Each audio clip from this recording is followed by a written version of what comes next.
Okay, here we go. We're gonna go full auto and we're gonna try to break that sucker.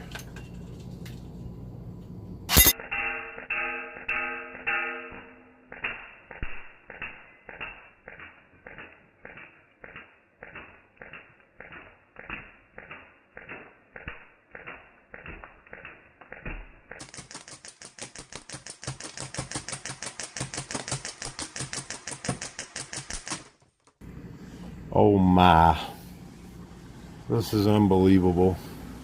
So it demolished that wine bottle on top of going through the lid and out the back.